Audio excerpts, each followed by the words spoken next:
Good evening, race fans, and welcome back to the knockout competition, week 4. We have for ourselves Efren Ramirez, that heavy LUMINA stalker, versus Brandon Huff in that 77 Camaro. Let's get right down to business. Going into the spiral, it's Efren ahead. The Camaro sticking with him in frame. The LUMINA sinks it in the box first. Look at that. Here we are. Round 2 of match 1. Brandon on the inside lane, Efren on the outside. The LUMINA takes the lead once again. Camaro still chasing, but it's a tale of not enough. As that Johnny Lightning is knocked out, Efren putting her in the box with a solid 8.6. That LUMINA is getting to be a pretty familiar sight in the winner's circle.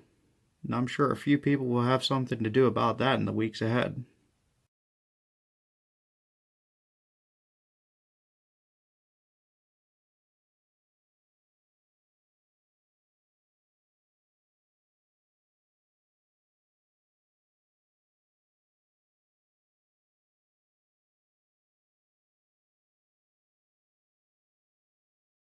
Dubious Dark in the Roadrunner, trying to continue his Mopar Man winning streak. Calls out this time Sneaky Bob in that 72 Petty Charger. This should be an interesting one. Petty has the lead. The Roadrunner is all over him. Couple slides. But the Petty car puts her away, but the Petty car does a 10.3 doing it. Hemi versus 440, Charger versus Roadrunner.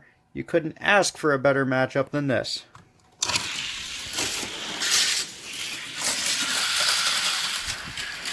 The Petty car once again having the lead, but the Roadrunner all over him and then loses it at the last second. Looked like he was going to make a move, but that wasn't enough to do the job.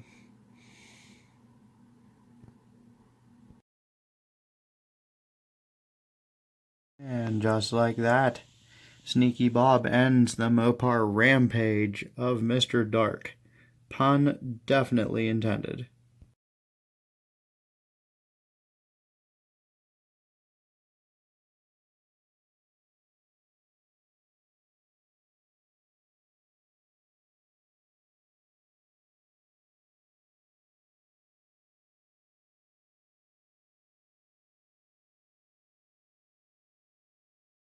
Match 3, round 1.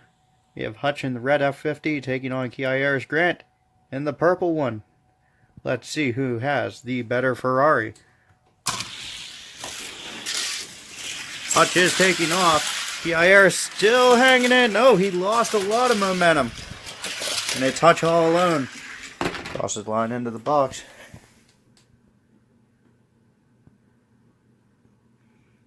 .10.069, not a very hot time. Mr. Grant loses all of his momentum and gets stuck in the inside of the loop. F50 on F50 violence, round 2. Going into the spiral side by side, but Mr. Grant takes the lead. He's holding it off. And it looks like Hutch actually stalled. Grant puts it in the box. It is a... oh my... 10.621. Hutch, despite the same exact failure, did it a little bit quicker. Well, I guess that question's answered.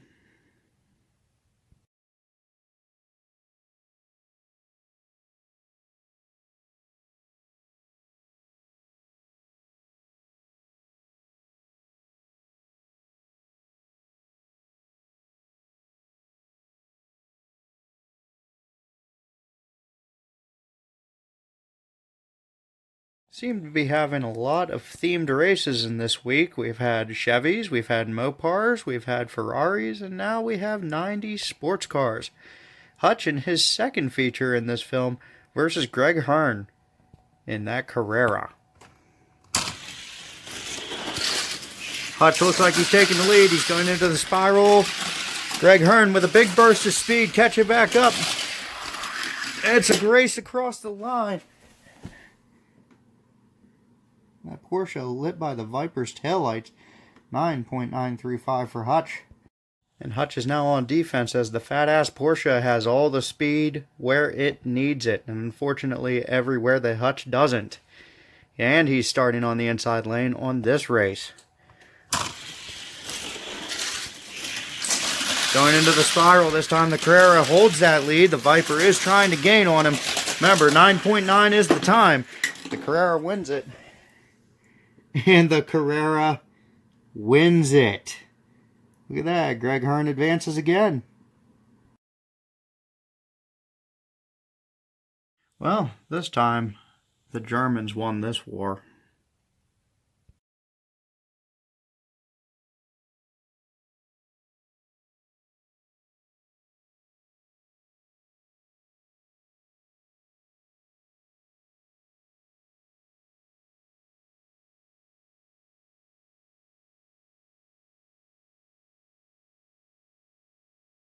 Match 5 has Willie Make It trying to take a piece out of V-Man's perfect win record. We have a CAMARO B4C cop car made by Matchbox, and Vern is in his IROC Firebird. Ironically, both of these vehicles were originally piloted by a husband and wife team, the Ford family. Well, let's see if it can answer that question finally of who actually had the faster one. Pretty even going into the spiral. Now the Camaro takes the lead. Vern looking and then flips. And it's just Willie slipping and sliding and taking an awful 10.4 into the box there. And we go up here to Vern. That was not a good sign. Vern very likely out for redemption or blood. We're not really sure, but both of these cop cars have a grudge in order to sort out right here. And this time Vern hangs on to the lead on the spiral and loses a big amount of speed. He's starting to regain it. Comes across the box at a 10.444. We're going to have to review and see exactly who won.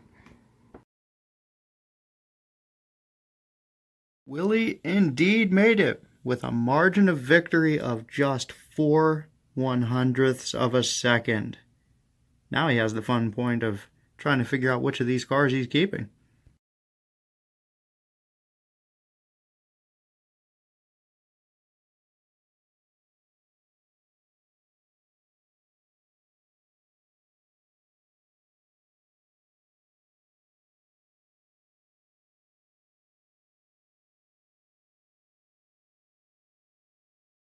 Match 6, round 1, and here's another great one. Here's two downhill racing legends like you would see on Diecast Racer X and his excellent Pick the Winner event that he has. You have Sam Hall, Turbulence, Kevin Rose, and the Way Too Fast. Let's get this show on the road.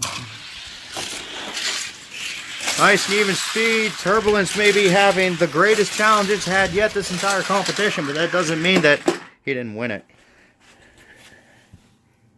Look at that hot time. 8.364, so that Way Too Fast had to do an 8.4.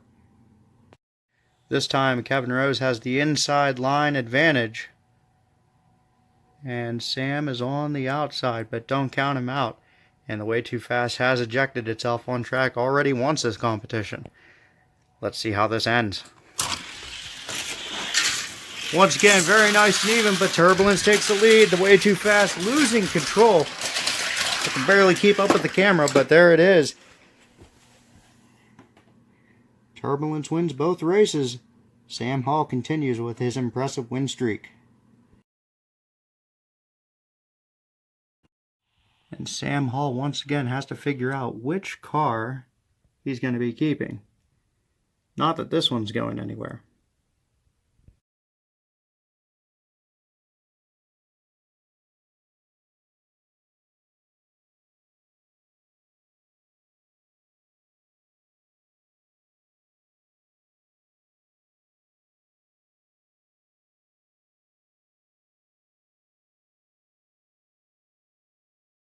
Match 7, round 1, and frankly, I expect to see some sparks fly from this one. The V-Man Vern Davis in a Mercedes C-Class, which is almost a league all its own. And Stevens GT40, which does have the speed and the stability. Let's see what happens. Probably the closest challenge that Vern has had yet. The GT40 is all up his ass. Big slide, but he puts it away where it counts. 8.776, the slowest time the C-Class is given yet. Speaking frankly, if Steven pulls this off, this is going to be one of the biggest upsets of the entire championship. Vern is on defense, but that GT40 is already running 8.4 in this competition, if I remember right. They're even, but Vern comes out ahead on the spiral again. All he needs to do is keep a hold of it. Holy crap.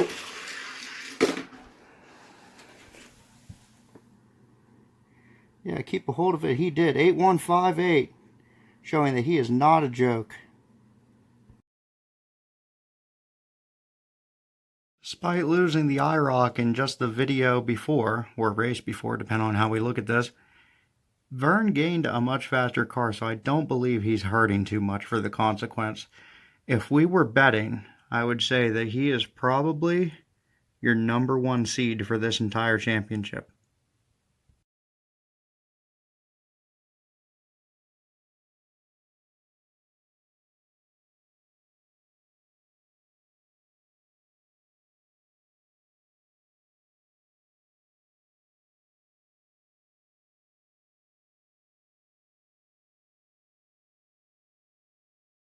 Sam Hall looking to continue his dominance here in match 8. He's up against Mr. Dark, or Dubious Dark, depending on how you've known him.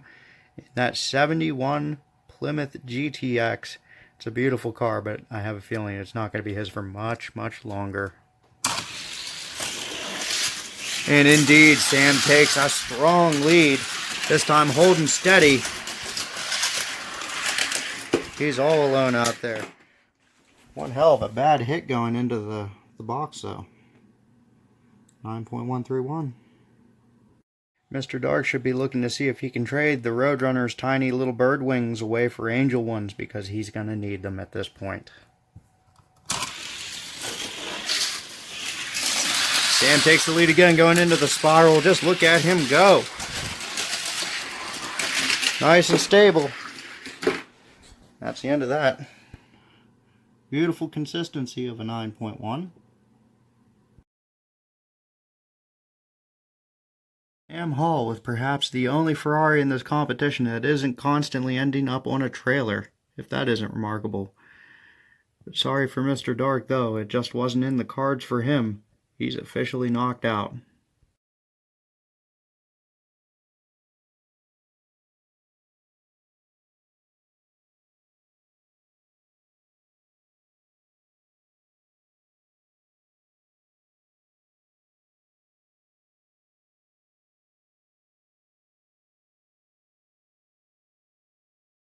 Match 9 is probably going to be another one for the record books. Katie in that SLK 230, which has been blisteringly fast this competition, going up against Brandon Huff in that old Cal Petty Pro Circuit car. That car used to be the king of the hill on Poverty Hollow, up until about 2 or 3 months ago, maybe a little bit longer, until that Sweet 16 came on scene. Away we go. Brandon is sticking around, but Katie has the lead. He's looking, but she puts on the burst of speed. Look at that. 290.6, 8.532. With the Camaro being stripped from him in the first race of this video, Brandon is scrambling like mad in order to keep a car in this competition. Katie also is only a one-car woman. Let's see who ends up taking what car home. They're even going to the spiral.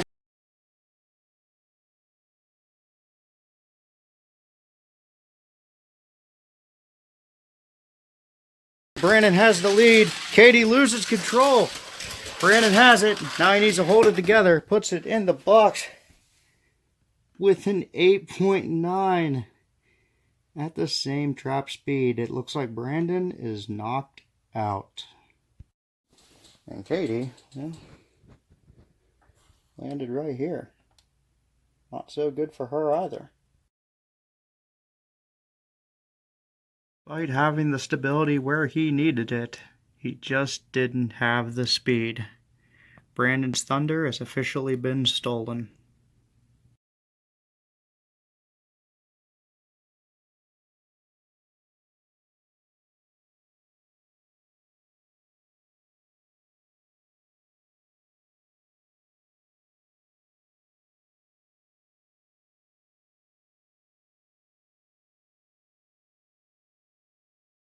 Match 10, round 1. Chuck Kiefer in a rally car, a very specific rally car, versus Eric Slan in a supercar. Not so specific, but still just as fast. Chuck has the lead. Slan is over him, but losing some speed. Chuck puts it together, crosses the line. Slan follows him closely. 8.776. Now Slan is on defense, this time in the inside lane advantage. And it's all down to, can he hold off Chuck and post a better than 8.77 time? He does have the lead. Chuck is all over him. Carrying through a little bit of a slide, but he puts it across the line in first. And he does it in a slower trap speed and a slower race time. So the King's Escort maintains its crown. Chuck now just gained another car.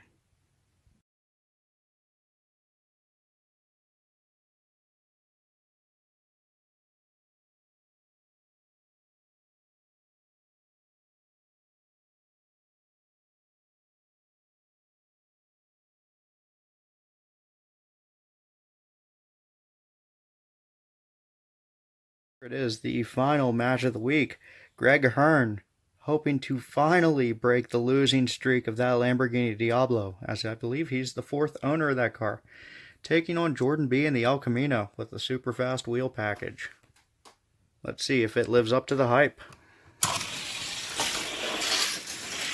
And the Diablo has the lead. The Elco is pushing him, and the El Camino flips.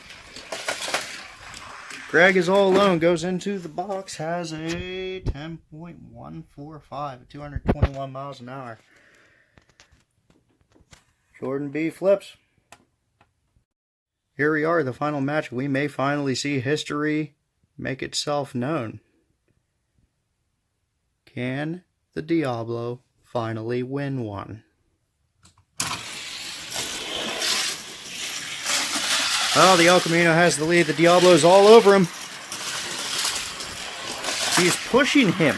He's literally pushing him at a 10.008. And I believe the Diablo maintains its perfect losing streak.